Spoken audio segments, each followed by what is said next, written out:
Entonces, mis hermanos, vamos a continuar con la serie que hemos venido trabajando de la epístola a los Colosenses.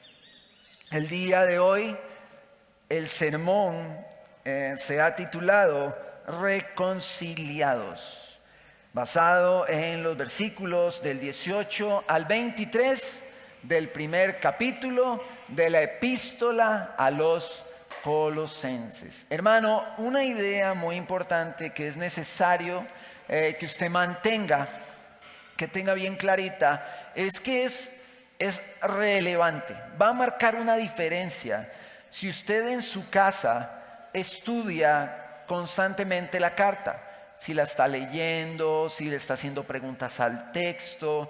Todo eso va a marcar una diferencia cuando usted viene a escuchar el sermón, porque le va a dar mayor claridad. Si usted se va para su casa, repasa la carta, estudia la carta, medita, reflexiona en esas verdades, usted se va a nutrir todavía más cuando escuche el sermón. En la reunión de varones de ayer, un hermano sacó un texto y dice, vamos a buscar en tal texto. Y entonces otro hermano vacilando dijo, no suave, no me vacile, no es que estamos en Colosenses. Pero bueno, lo hizo vacilando, pero creo que lo que está de fondo es que tenemos un hilo conductor en los sermones, en los últimos sermones, y es la epístola a los Colosenses. Hemos tocado el contexto histórico, el contexto literario, hemos tratado de ahondar mucho en la cultura desde los inicios, todo lo que pasaba con los gnósticos, los ascéticos, los judaizantes. ¿Y por qué el apóstol Pablo escribe la carta a los Colosenses? ¿Cuál es el motivo? Vimos lo que Epafras hizo y cómo él predicando el evangelio en el valle de Licus, todo lo que era en la iglesia de la Odisea, Colosas y Hierápolis. Hay un trabajo que se está haciendo ahí ministerial en medio de un contexto lleno de dioses, lleno de intuición, de gnosticismo, lleno de un montón de aspectos que le hacían creer a todos esos hombres en ese revoltijo de ideas que podían accesar a un conocimiento de Dios a través de la intuición, pasando por encima inclusive de la misma razón o entendimiento que el evangelio alumbra en nuestros corazones con el poder del Espíritu Santo. Así que, ¿qué le parece si viaja conmigo al verso 18 de la epístola, en el capítulo 1, verso 18? Estaremos trabajando, como les vengo mencionando, del verso 18 al verso 23. Me dicen amén cuando lo tienen. Amén. Y Él es la cabeza del cuerpo, que es la iglesia. Él que es el principio, el primogénito de entre los muertos, para que en todo tenga la preeminencia, por cuanto agradó al Padre que en él habitase toda plenitud, y por medio de él reconciliar consigo todas las cosas, así las que están en la tierra como las que están en los cielos, haciendo la paz mediante la sangre de su cruz. Y a vosotros también, que erais en otro tiempo extraños y enemigos en vuestra mente, haciendo malas obras, ahora os ha reconciliado en su cuerpo de carne, por medio de la muerte, para presentaros santos y sin mancha e irreprensibles delante de Él, si en verdad permanecéis fundados y firmes en la fe, y sin moveros de la esperanza del evangelio que habéis oído, el cual se predica en toda la creación que está debajo del cielo, de la cual yo, Pablo, fui hecho ministro. Padre, te damos gracias, Señor, esta mañana por tu palabra. Permite, oh Dios, que la palabra profética más segura, que la palabra que nos instruye, que nos consuela, que nos anima, que nos fortalece, que nos enseña, que nos lleva a crecer en el conocimiento y carácter de tu Hijo Jesucristo, esta mañana pueda hablar a nuestros corazones. Permítenos recibirla con mansedumbre, Señor, a fin de que todo el orgullo que pueda existir en nosotros sea quebrantado, Señor, y podamos recibir tu consejo, recibir tu verdad con humildad, Señor, con temor, con temblor, porque tu palabra dice que tú miras al que es pobre de espíritu y que tiembla a tu palabra. Ayúdanos a temblar ante ella y a ver, Señor, las riquezas de tu Hijo Jesucristo allí. Ayúdanos, Señor, esta mañana a recibirla y ayúdame a mí, Señor, a exponerla. Te lo pido, Señor, con todo el corazón, en el nombre de Jesús. Amén y amén. Bueno, hermanos, como ustedes ven el título, reconciliados. Bueno, cuando pensamos en reconciliación, bueno, es natural que cuando hablamos de reconciliación, muchos llevan esta reconciliación o este concepto al ámbito del matrimonio.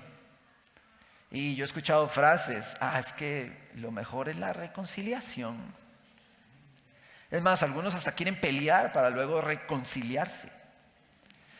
Y esa reconciliación puede llegar a ser muy significativa en una relación marital. También hablamos o pensamos cuando hablamos de la palabra reconciliar, llegar a acuerdos, llegar a conclusiones que destruyan barreras que nos dividen. Y entre eso, muchas otras cosas podemos mencionar acerca de la reconciliación. Sin embargo, busqué en el lenguaje o en el diccionario, en la Real Academia Española, ¿qué significa reconciliar?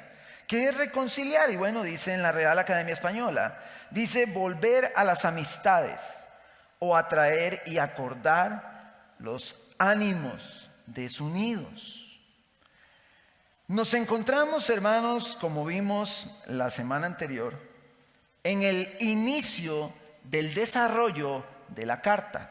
La introducción de la carta, según su estructura, termina en el verso 14 del capítulo 1.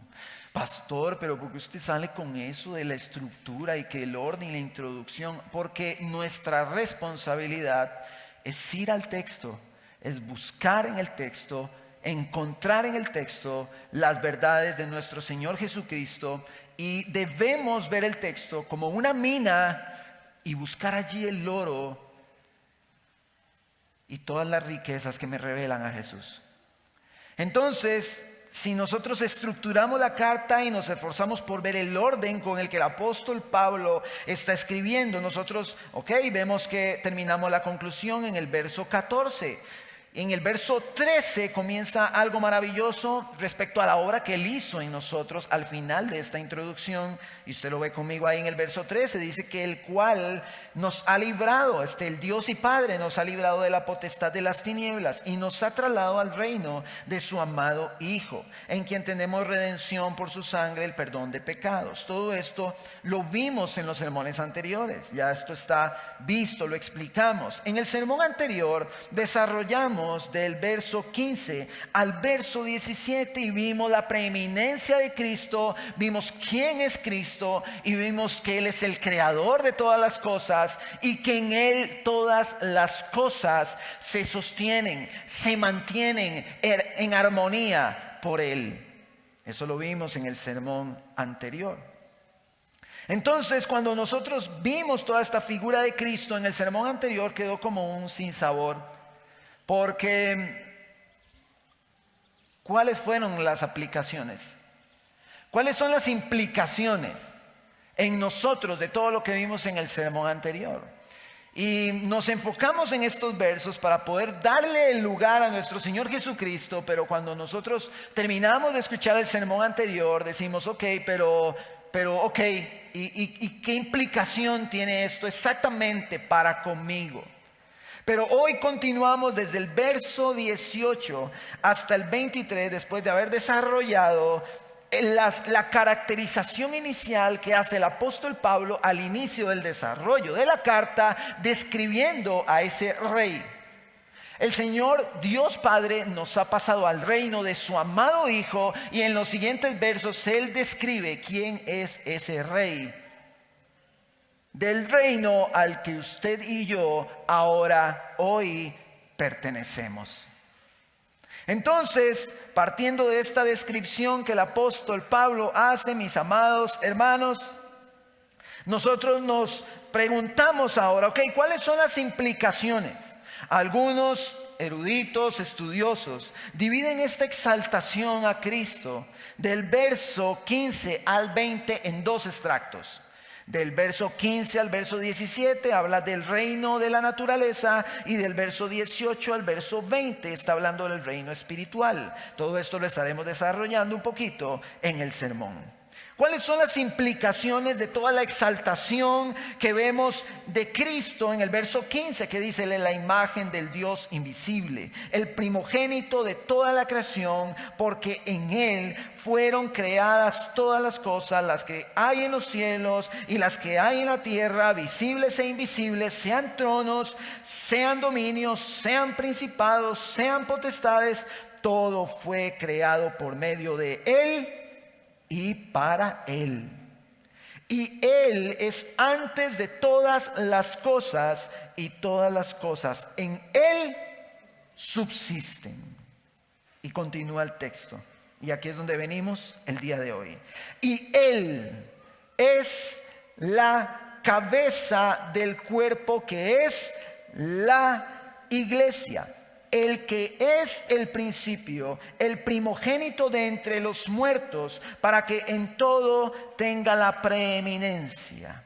Después de darle el apóstol Pablo la preeminencia a Cristo sobre todas las cosas creadas, y como todas estas cosas subsisten y se mantienen en un equilibrio a través inclusive de las leyes de la física que el mismo Cristo sostiene y ha establecido desde la creación.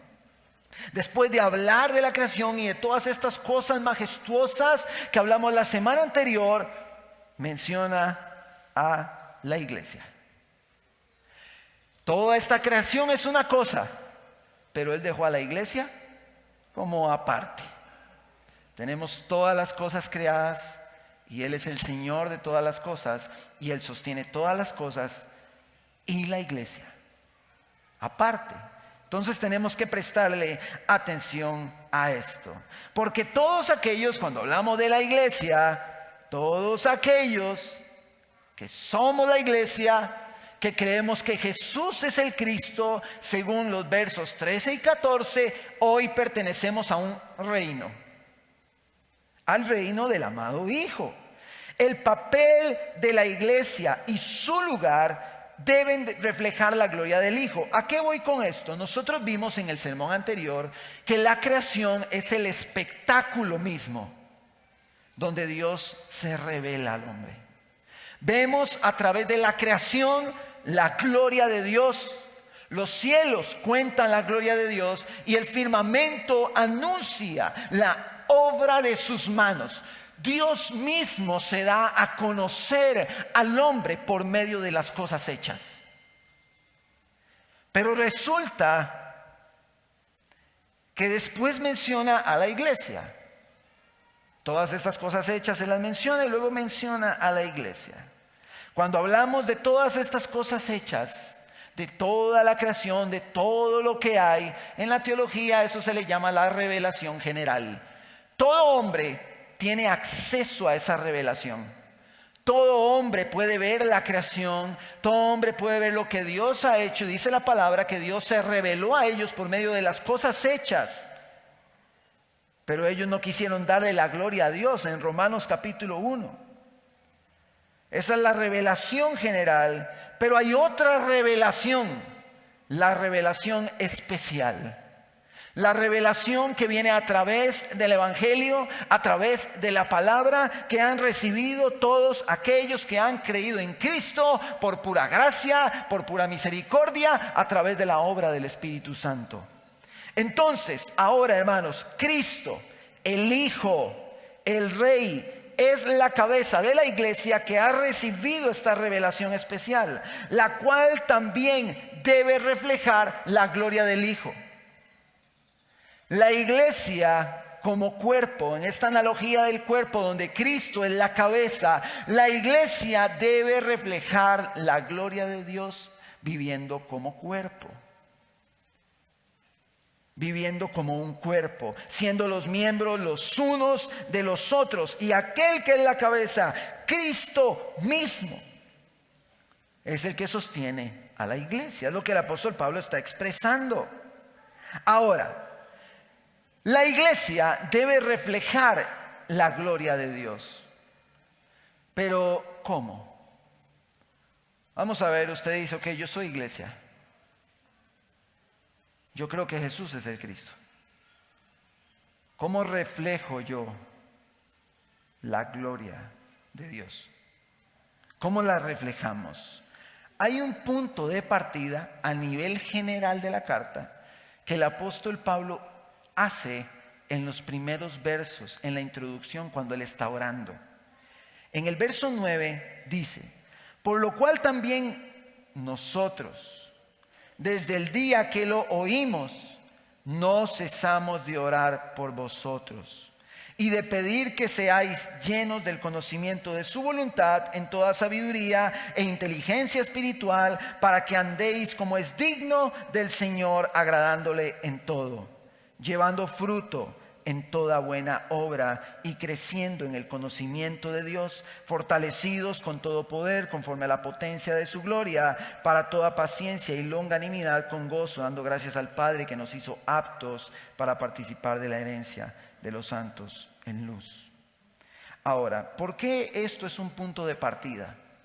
Porque si nosotros vemos el conocimiento de la voluntad de Dios, vemos buenas obras, vemos paciencia y longanimidad, vemos que debe ser con gozo y vemos que debe ser con acción de gracias, eso es muy general. Pero ¿cuál es la parte práctica en mi vida de estas cosas?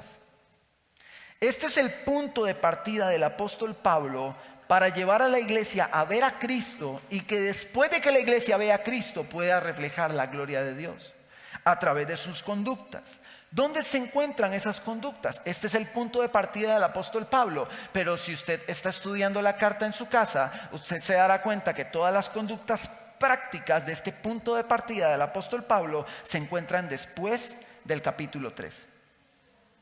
¿Cómo debe vivir el creyente? Entonces los cielos cuentan la gloria de Dios, el firmamento anuncia la obra de sus manos, pero la iglesia debe reflejar con su vida la gloria de Dios, porque la iglesia, todo lo que hace, debe hacerlo para la gloria de Dios. ¿Están conmigo? Entonces, todo esto que decimos que produce que andemos como es digno del Señor, todo esto en la práctica lo encontramos después del capítulo 3, al cual llegaremos en su momento. Sin embargo, Pablo quiere dejar en este momento del texto por sentado que Cristo es la cabeza de la iglesia, y a que así como todas las cosas subsisten en Cristo, la iglesia no podría subsistir sin la cabeza. Jesucristo es el que sostiene la iglesia, el que direcciona la iglesia, el preeminente en la iglesia es Cristo mismo. Con la forma en la que debe de vivir la iglesia, conociendo la voluntad de Dios, es allí donde refleja la gloria del Hijo. Si lo vemos en la Nueva Traducción Viviente, dice: Cristo también es la cabeza de la iglesia, el cual es su cuerpo. Él es el principio supremo sobre todos los que se levantan de los muertos. Hermanos, Él es preeminente. Tenemos una esperanza de gloria. Seremos resucitados de entre los muertos cuando Él venga por nosotros, pero Él mantiene una posición de honor, no solamente para con la creación, sino que para con la iglesia Él mantiene un lugar supremo, un lugar de honor, un lugar primario en todas las cosas hechas. Es lo que el apóstol Pablo quiere dar por sentado, con lo cual la iglesia debe de vivir de tal forma que refleje su gloria, dándole el lugar a Cristo que Él merece. Nosotros debemos de darle el lugar a Cristo en todo tiempo, en todas las cosas que hacemos. Anoche hablaba con los hermanos y yo les decía, es necesario que reflejemos el evangelio en nuestro hogar. ¿Cómo reflejamos el evangelio en nuestro hogar? Yo les decía a los hermanos, yo no tengo que preocuparme por el devocional con mis hijos, ni por enseñarles la palabra, porque lo he estado haciendo. Pero sí tengo que preocuparme por ver cuántas veces me tiro de panza a jugar bolinchas con ellos. ¿Cuánto tiempo le sirvo a mi esposa? ¿Cuánto tiempo me sirve ella a mí?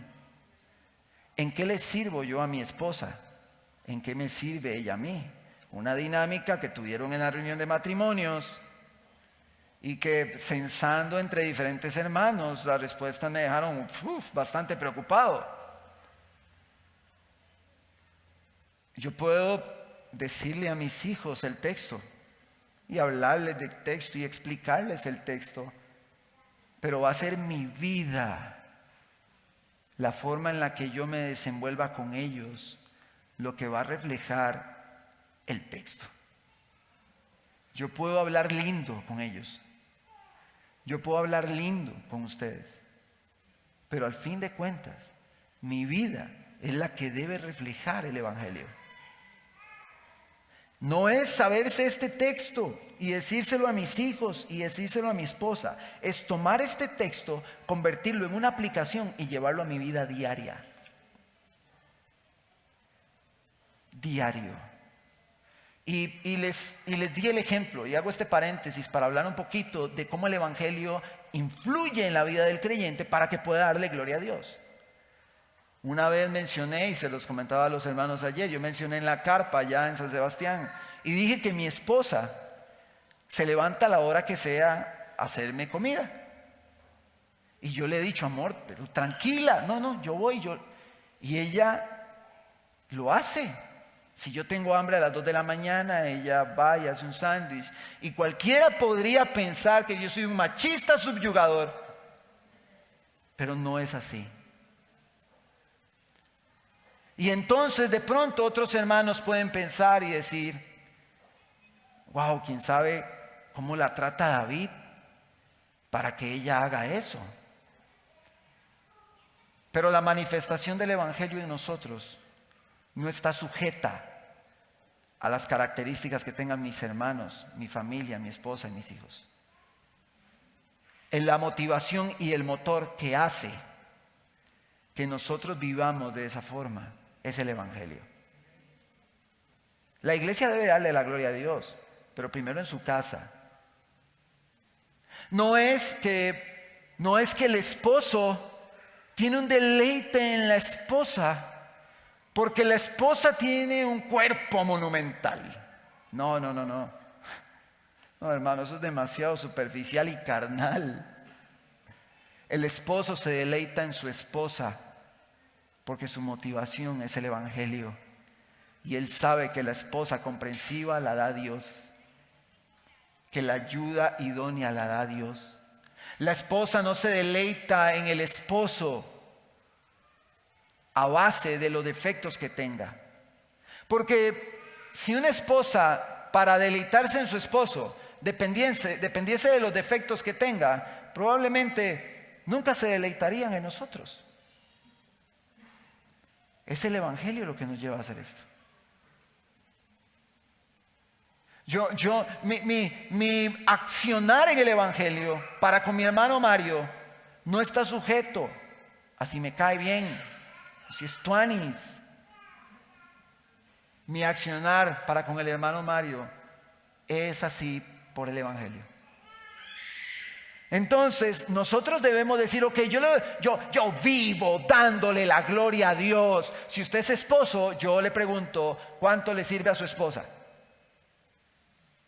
Y la esposa dice, yo vivo dándole la gloria a Dios porque voy los domingos y levanto mis manos y yo escucho la palabra. Pero ¿cuánto le sirve usted a su esposo en la casa? ¿Usted le habla la palabra a sus hijos? ¡Excelente! Predíqueles a Jesús todo el tiempo. Hábleles de Cristo. Pero ¿cuántas veces se sienta a preguntarles cómo le fue en la escuela? ¿Cómo le fue en el colegio? ¿Cómo le está yendo en los exámenes? ¿Cuál es su hobby favorito?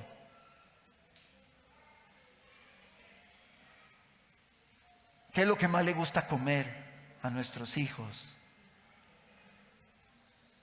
De nada sirve, hermano. Escúcheme bien, esto es cristianismo práctico, es lo más básico, es lo más esencial. Si nosotros no glorificamos a Dios en nuestra casa, el venir el domingo a levantar las manos no va a marcar ninguna diferencia, no la va a marcar, no se engañe. Debemos reflejar a Cristo en todo. Y debemos vivir para la gloria de Dios. Y Él dice, yo soy, el Señor es la cabeza de la iglesia. Señor, que no llueva tan duro. Él es la cabeza de la iglesia. Y la iglesia se sostiene por Él. Yo le decía a los hermanos, si mi esposa dependiese de cómo soy yo en toda mi plenitud, entre comillas, si mi esposa dependiese de eso para levantarse en las madrugadas y servirme, no lo haría. Cuando me casé, y doy otro ejemplo, y hablo de mi esposa, no me toca a mí hablar de mí, hablo de ella. Cuando me casé, me decían en el trabajo, porque yo iba con varias tazas de comida, poquitas, unas tazas de comida llevaba yo, y me decían, eso es ahorita, porque está recién casado, pero espérese. Mentira. Tengo 14 años de estar casado y todavía llevo mis tacitas al trabajo. Porque lo que sostiene el matrimonio, hermano, lo que sostiene el matrimonio no son las virtudes de mi pareja. Mi motor para servir a mi pareja no son las virtudes de ella, es el evangelio que opera en mí. Lo que hace, el motor que hace que yo sirva a mis hermanos en la iglesia no son las virtudes que ellos tienen, es que el evangelio opera en mí. Cuando el evangelio no opera, entonces solo servimos a los que nos caen bien, a los que, es que es más tuanis, ese es buena onda, ese sí, ese sí me cae bien, eso no es el evangelio. Eso es la pura carne. Y puede ser que usted esté haciendo algo pecaminosamente que parece bueno, y su motor no es el evangelio. La iglesia debe reflejar la gloria de Cristo. Hice este paréntesis porque es necesario llevar un poquito a la práctica el evangelio. Entonces, volvemos al texto y me vuelvo a ubicar en el verso 19. Dice, por cuanto agradó al Padre que en él habitase toda plenitud, haciéndose referencia a toda la plenitud de la deidad, lo cual vemos en el capítulo 2, verso 9 de esta carta. Entonces nosotros debemos darle lugar a Cristo. Él tiene toda la plenitud. Pero ¿por qué el apóstol Pablo se ve en la necesidad de hacer mención a los colosenses de que la plenitud de la deidad está en Cristo? Porque los gnósticos, ¿se acuerdan los gnósticos? Distribuían los poderes divinos en los eones, La semana anterior expliqué que era un eón.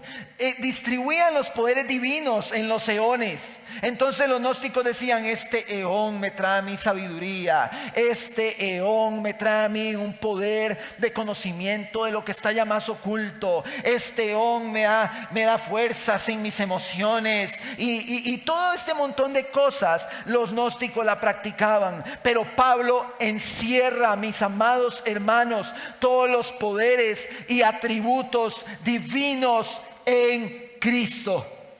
Pablo dice: todo lo que hay, toda la deidad, todos los poderes sobrenaturales están en Cristo, porque al Padre le agradó que así fuese. Verso 20: y por medio de Él reconciliar todas las cosas, así las que están en la tierra como las que están en los cielos, haciendo la paz mediante la sangre de su cruz. Ahora, reconciliación. El título del sermón es Reconciliados. Venimos como el apóstol Pablo está exaltando a Cristo, dándole el único lugar. La iglesia tiene como cabeza a Cristo. La iglesia debe darle lugar a Cristo, la preeminencia a Cristo. Él sostiene todas las cosas y la iglesia subsiste y se mantiene en una armonía en Él. La reconciliación dice que es el acercamiento de dos partes que se encuentran en conflicto. Cristo es el que une a Dios con el hombre. Se da una relación entre el hombre y Dios por medio de Jesucristo. ¿Por qué hay una necesidad de reconciliación entre el hombre y Dios? ¿Por qué? Porque el pecado desde el huerto del Edén nos ha destituido a todos de la gloria de Dios, según Romanos capítulo 3 verso 23. El hombre por el pecado está separado de Dios. Por el pecado el hombre está destituido y no tiene participación de ningún tipo con Dios. Y no solo eso, sino que Colosenses 3:6 dice que la ira, hermanos, vamos a ver, yo quiero que usted me preste atención. La ira de Dios está sobre los que viven en desobediencia. Es la ira de Dios, hermano. El problema es que el hombre allá afuera vive en desobediencia. Bueno, y aquí adentro también podría pasar. Yo tengo que decir que no, pero hermano, el hombre vive en desobediencia y cree que porque le habla al hombre, cree que porque cuando le ponen el plato y hace una oración ya está cerca de Dios. Pero si la obediencia no es conforme a la palabra en la vida de una persona, sobre esa persona está la ira de Dios. Hermano, hay ira de Dios sobre el que vive en desobediencia. Ahora, el diccionario bíblico Holman cita la reconciliación de la siguiente forma. Y aquí es donde empezamos a hilar en la base de lo que Pablo está expresando. Básicamente significa cambio o intercambio. La idea es un cambio de relación, cambiar el antagonismo por la buena voluntad, la enemistad por la amistad. Se transforman las actitudes y cesa la hostilidad. Tenemos dos partes que están en enemistad: Dios y el pecador. Están separados por el pecado. Hay una enemistad tremenda allí. Y las actitudes de ese Dios santo para con ese pecador están alimentados por la ira que castiga a los hijos de desobediencia. Y este pecador, lo vimos en el sermón anterior, debido al contexto literario, este pecador es esclavo a la voluntad de Satanás, está bajo el reino de las tinieblas, cautivo a la voluntad de lo que Satanás quiere. ¿Está conmigo? Este pecador está en esta condición. Él, dice en Efesios, está muerto. Él no puede reaccionar. y está la ira de Dios sobre este hombre pecador, sobre este hombre que vive en desobediencia. Hay una relación quebrantada, una desobediencia profunda, un Dios con ira sobre este pecador, y esta relación debe ser restaurada. Entonces, ambas partes tienen una dinámica constante en esta condición. Aquí hay ira para el pecador y aquí está el pecador viviendo como le da la gana, cautivo a la voluntad de Satanás. Por lo general, podríamos decir que la persona que comete la falta, inclusive es una tradición en el Antiguo Testamento, la persona que comete la falta debe buscar la reconciliación acercándose a la persona agraviada. Es como la tradición: yo cometí el error con mi hermano Cristian, entonces como yo cometí el error, lo voy a buscar para pedirle perdón a él y hacer las paces y reconciliarnos como hermanos para que todo esté bien. Esa es la práctica, eso es lo normal. El que ha cometido el agravio solo puede reconocer su falta y dejar en manos del agraviado la decisión final. Es lamentable dar este ejemplo, pero es como en el matrimonio cuando hay adulterio. El que comete el adulterio puede llegar a pedir perdón, pero la decisión está en el agraviado en la relación. Y el que comete el adulterio está en manos de lo que decía el cónyuge. Solo puede pedir perdón. Y queda en manos de la decisión de la pareja. Sin embargo, Dios es el agraviado. Él invierte esto. Dios es el agraviado, pero Él realiza el cambio en la relación por medio del poder del Evangelio. Entonces tenemos una relación fracturada y quiero que veamos esta relación. Un Dios que no tiene vínculo con el pecado, un pecador, una relación rota. ¿Desde cuándo? ¿Cuándo se rompió esa relación?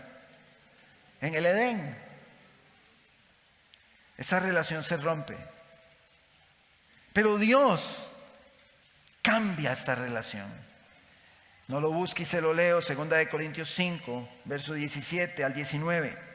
De modo que si alguno está en Cristo, nueva criatura es, hechas nuevas. Y todo esto proviene de Dios.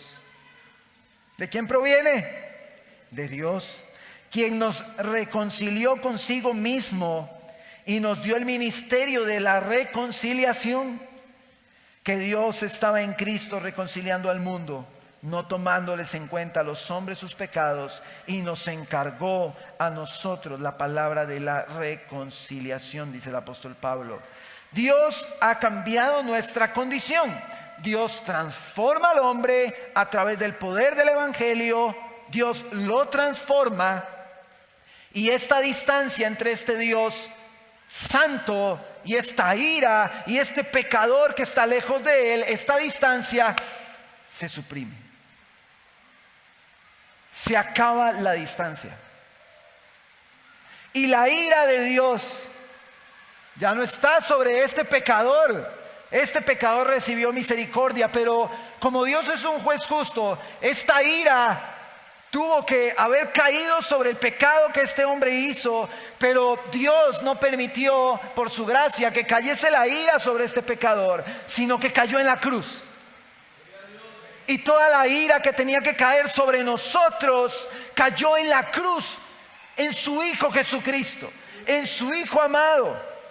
Entonces, hoy Dios ha cambiado nuestra condición por medio del poder del Evangelio. Y hoy nosotros podemos decir que hemos sido reconciliados, que esta distancia se acabó, que esta distancia se suprimió, que ya nosotros no estamos bajo la ira de Dios, sino que la gracia ha llegado a nosotros por amor. No podemos dejar de lado algo en este texto de Colosenses. Dice en el texto, hermanos, que Él reconcilió en el verso 20 todas las cosas, las que están en la tierra como las que están en los cielos, ¿Cómo es eso, pastor? Vaya conmigo a Romanos capítulo 8, rápidamente, Romanos 8.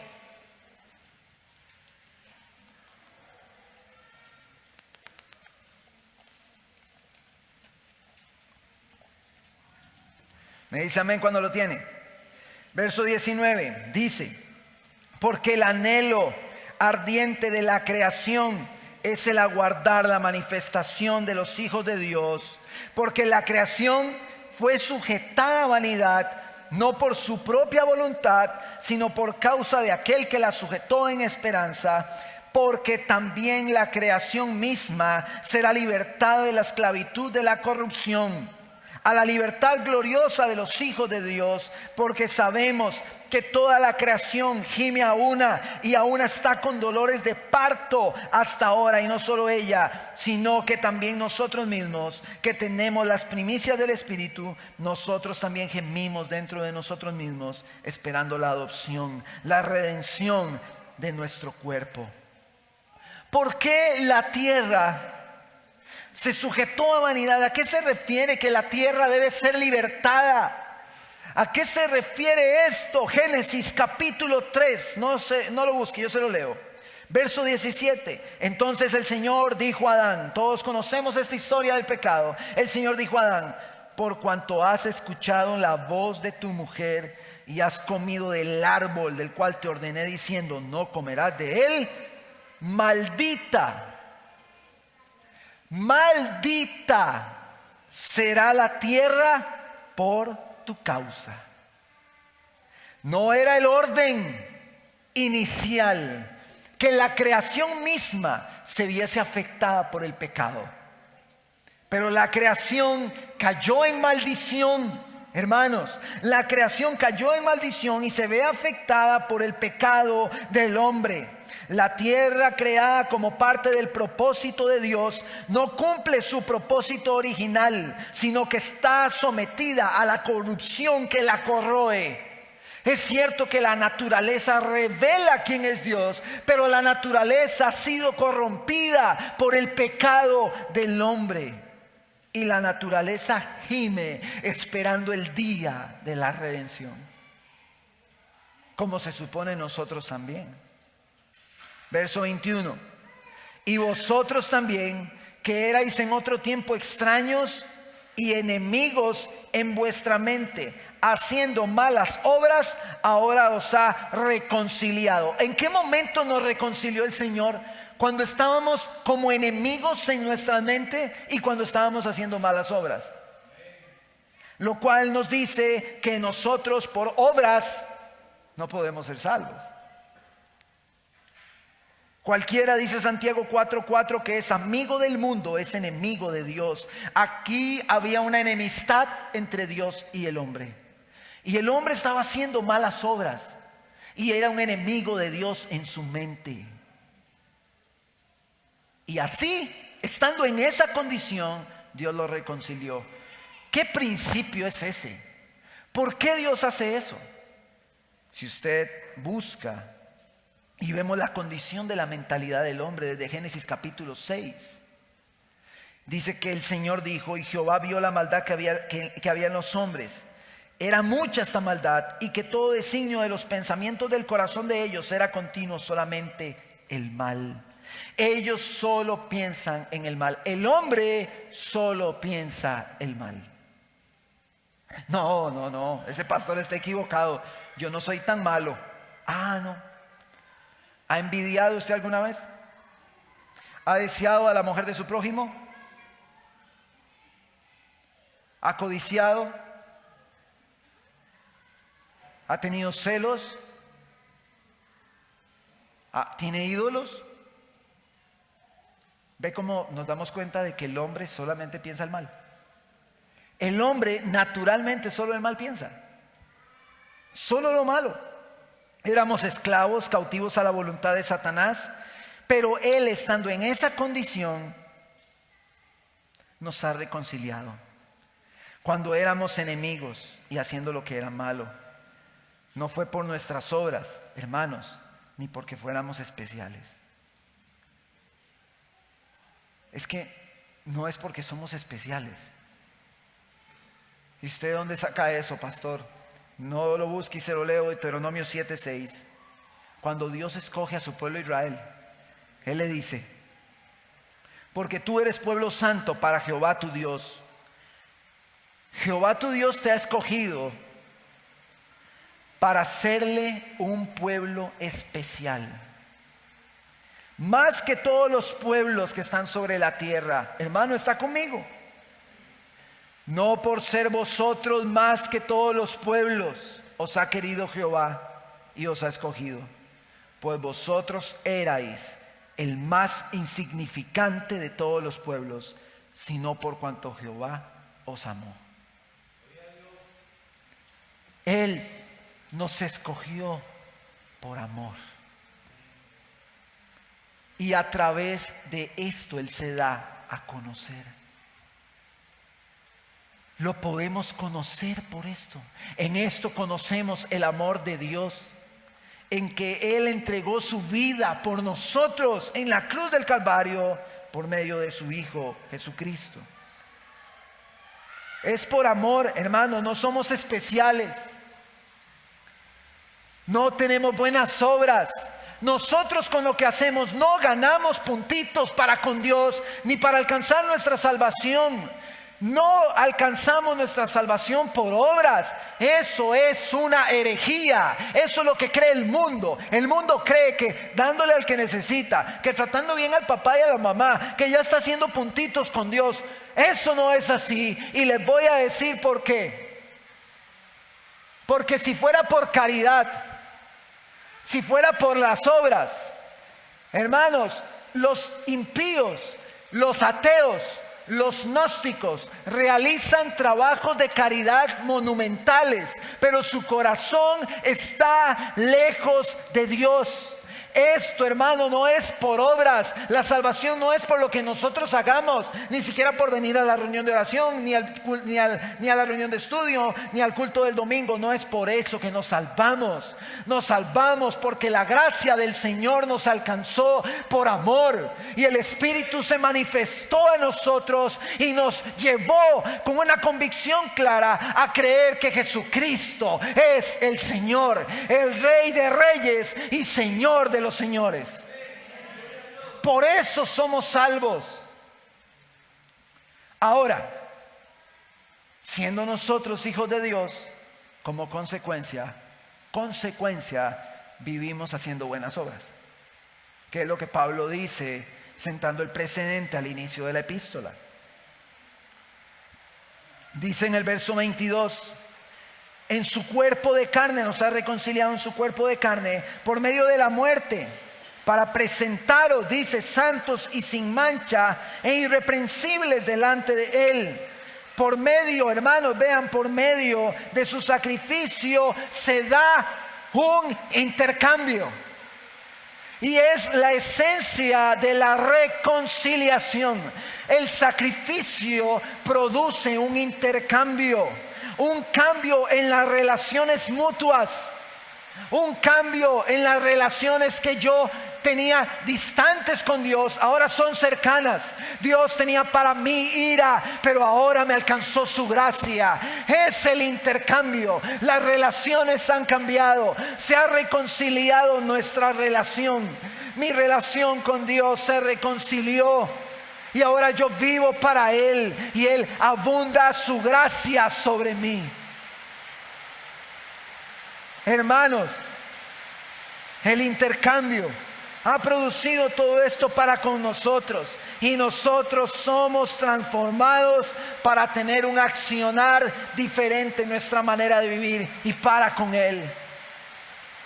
Se manifestó a nosotros la gracia. Ya no es la ira, sino que es su gracia, la gracia en nosotros. Y esto nos muestra cómo es Él. Esto es a lo que muchos le llaman el glorioso intercambio. Las relaciones cambiaron. La cruz hizo que las relaciones cambiaran, hermano. La cruz lo hizo. Ya la ira de Dios no está sobre nosotros. ¿Usted está consciente de eso? La ira de Dios no está sobre nosotros, porque el castigo de nuestra paz fue sobre Cristo. El castigo de nuestra paz fue sobre Él. Y hoy nosotros gozamos de una relación que estaba en enemistad. Ahora hay paz en esta relación. Hay una relación en paz entre el hombre y Dios.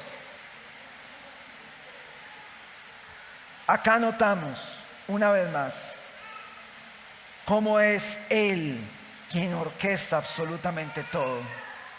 Él es dueño y Señor, hacedor de toda esta obra.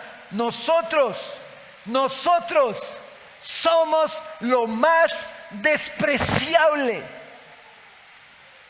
Hermanos, somos nosotros lo más despreciable. Y Él nos escogió por amor, entregó a su Hijo por amor. Y todo esto lo hizo no siendo nosotros especiales, ni siendo merecedores ni dignos, sino que en virtud de la santidad, de Cristo y su perfección, nosotros estamos sin mancha delante de Él.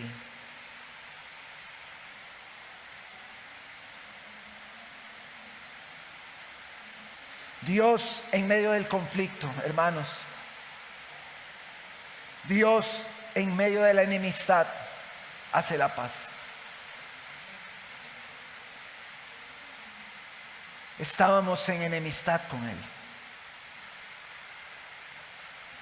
Y el apóstol Pablo dice, Él los ha reconciliado. Y no solamente los reconcilió, sino que los presenta sin mancha delante de ese Dios santo. Yo no sé si ustedes han visto en las fábulas, en las películas, cuando hay un conflicto bélico y sacan la banderilla blanca, o están los boxeadores dándose ahí y de pronto tiran la toalla porque a uno de ellos le fue como camote, y tiran la toalla ahí y se detiene la pelea. Eso fue lo que hizo Dios con su Hijo en la cruz. La ira de Dios estaba sobre nosotros en una enemistad profunda. Y Él envió a su Hijo a la cruz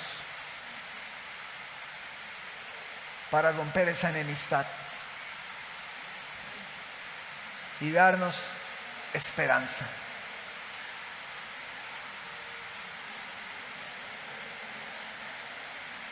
Él nos ha reconciliado, hermanos.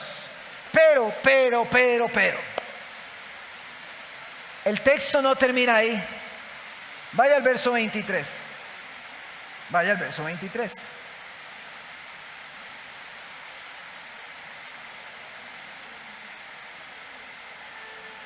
En el verso 22 Él dice que nos presenta irreprensibles, sin mancha. En el verso 21 que Él nos ha reconciliado para que esto sea posible. Pero en el verso 23 dice: si en verdad permanecéis fundados y firmes en la fe. Vamos, hermano, vea esto. Vea, hermano, vea. La reconciliación, hermanos, la reconciliación, y que Él nos presente puros y sin mancha, tiene como evidencia que nosotros permanecemos fundados y firmes en la fe y sin moveros de la esperanza del evangelio que habéis oído, el cual se predica en toda la creación que está debajo del cielo, del cual yo, Pablo, fui hecho ministro. Es cierto, el Señor nos reconcilió. El Señor nos presenta sin mancha delante de Él. El Señor lo hace Y la evidencia de que eso pasó en nosotros es que permanecemos en el Evangelio. Si no permanecemos en el Evangelio, la enemistad todavía continúa entre su corazón, su mente y Dios. La evidencia de que el Señor nos ha reconciliado y que nos presenta sin mancha es que permanecemos en el Evangelio. Hermano, vea, si usted no permanece en el Evangelio, lo que probablemente esté evidenciando es que usted todavía vive en una enemistad con Dios y en una profunda amistad con el mundo. El que es amigo del mundo es enemigo de Dios. Y si usted es amigo de Dios y enemigo del mundo, usted permanece en el Evangelio. Lo que pasa es que se ha vendido, hermanos. Se ha vendido, hermanos. Se ha hablado de un evangelio que no es el Evangelio. Y las personas creen que pueden ganar este favor por medio de lo que hacen. Las personas en muchas iglesias creen que dependiendo de cuánto dinero den, entonces así va a ser de grande su salvación y oportunidad. Eso es un evangelio pervertido. Eso es una mentira. Eso es un engaño de Satanás. No, hermanos, eso no es así. La evidencia de que el Señor nos ha reconciliado, hermanos, es que permanecemos en el Evangelio. No es por nuestras obras, no es por lo que hagamos. Entonces, ¿qué tengo que hacer, pastor? Arrepiéntase de su pecado, crea en Jesucristo para que nazca de nuevo y usted tenga un rey soberano y sea trasladado del reino de las tinieblas al reino de su amado Hijo por la gracia y misericordia del Dios que permite que hoy usted esta mañana recuerde que hay misericordia y gracia en Él. Deje de vivir bajo su propio pecado, como usted quiere, como usted le da la gana. Reconozca que hay un Rey de reyes, Señor de señores, que nos ha dado su bendita palabra para que vivamos para darle la gloria a Él. Debemos arrepentirnos de nuestro pecado, hermanos. Ahora dice, el apóstol Pablo está diciendo, solo los que permanecen en el Evangelio. Pero bueno, ¿qué es el Evangelio? Primera de Corintios 15, no lo busque y se lo leo. Además os declaro, hermanos, el Evangelio que os he predicado, el cual también recibisteis, en el cual también perseveráis, por el cual asimismo, si retenéis la palabra que os he predicado, sois salvos, si no habéis creído en vano. ¿Se puede creer en vano, pastor? Claro, se puede creer igual que los demonios. Los demonios creen y tiemblan. Se puede creer en vano. Se puede tener una fe idéntica a la de los demonios. Los demonios saben que hay un Dios. Es más, hasta los demonios creen con mayor temor porque tiemblan. El hombre cree que hay un Dios pero ni tiembla. Tienen más fe los demonios que muchos hombres. Tienen más fe los demonios que muchos hombres. Los demonios saben quién es Dios y tiemblan. Dice el apóstol Pablo, porque primeramente os he enseñado lo que asimismo recibí, que Cristo murió por nuestros pecados conforme a las Escrituras, y que fue sepultado y resucitó al tercer día conforme a las Escrituras. Este es el Evangelio del cual Pablo es ministro, que se traduce como servidor. Pastor, entonces, ¿qué pasa con los que no están reconciliados? Hay una enemistad hoy entre ellos y Dios. Ellos no permanecen en el Evangelio. Pueden creer que hay un Dios, pero como los demonios también creen, y viven bajo su propio pecado. Ellos viven bajo su gobierno. Ellos no viven bajo el gobierno de Cristo. Y acerca de lo que hablé del matrimonio y todo eso, Eso es como pedirle mangos al palo de manzanas. Nunca lo va a hacer. Nunca en su matrimonio va a glorificar a Dios porque no tiene una relación con Él, está quebrada, hay una enemistad. Serán puros intentos, puros esfuerzos que desvanecen. Pero la palabra nos recuerda hoy cuál es el Evangelio. Y Pablo dice, hemos recibido el ministerio de la reconciliación y os rogamos, reconciliados con Dios. Crea en Cristo. Crea en el Evangelio. No hay nada más, hermano. Cristo, crea en Él. Arrepiéntase de su pecado. Yo le ruego, le pido, arrepiéntase. Pastor, es que mi orgullo, es que mis celos, es que mi amor por el dinero, es que la vanidad, es que mi desenfreno sexual. Arrepiéntase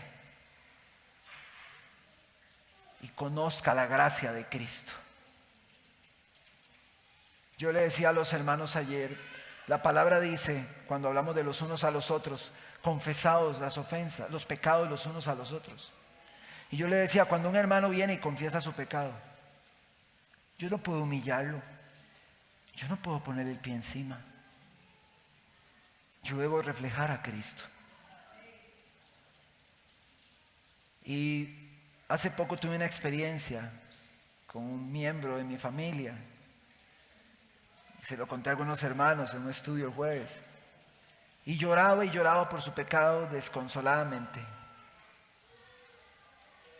Y yo le dije, es necesario que usted comprenda que si usted cree en Cristo, su pecado quedó clavado en la cruz del Calvario. Pastor, es que yo estoy arrepentido por mi pecado. Su pecado quedó en la cruz clavado. El Señor murió en la cruz para perdonar nuestros pecados. Y esa relación rota, esa enemistad que había, es curada con un glorioso intercambio. Las relaciones cambian entre el pecador y ese Dios. Y ahora ese pecador vive para darle la gloria a ese Dios. Porque ese Dios mostró su amor para con él. Esa es la obra del Evangelio en nosotros. Nosotros debemos predicar el Evangelio porque la ira de Dios está sobre los hombres que no están reconciliados. ¿Y por qué, pastor, usted menciona tan a menudo esto? Porque sé que en este salón, hoy mismo, hay personas que no están reconciliadas con Dios. Yo lo sé. Y que están lejos de Él. Y están ahogados en su pecado. Viviendo conforme quieren vivir. Viviendo como quieren vivir. Pero el Evangelio hace que esa relación cambie. Veamos a Cristo. Veamos a la cruz. Y corramos a ella. Prediquemos, tomemos en serio el ministerio de la reconciliación, porque el Señor dijo, tengo muchas ovejas, y esas ovejas, yo ya las tengo que ir por ellas, y van a oír mi voz, y me van a seguir. Seguimos predicando a Cristo resucitado, a fin de que el ministerio de la reconciliación siga vigente, y los hombres puedan dejar su pecado y venir a Cristo. No importa el pecado que sea, ni qué tan grande le parezca. Lo que importa es que Cristo murió por él. Y esta es la oportunidad que tenemos en él. Veamos a Cristo. Y el apóstol Pablo dice que antes éramos extraños, éramos enemigos. Pero Él nos reconcilió y nos presenta sin mancha por el Evangelio que es predicado en todo el mundo, debajo del cielo. Así que, hermanos, vivamos dándole la gloria a Dios. Se nos ha sido revelado Jesucristo a través del Evangelio. una revelación que el Espíritu nos ha mostrado de su palabra. Y grábese bien esto, no es porque seamos especiales, es porque Él nos amó. Y así como le dijo al pueblo de Israel, ustedes eran los más insignificantes de todos. Yo, David Salazar, era el más insignificante de todos. Pero todo cambió cuando Él mostró su amor en la cruz y se reveló a mí y me hizo ver quién es Él a través de su amor. Y hoy bendecimos su nombre por eso. ¿Qué le parece si usted se pone sobre sus pies esta tarde?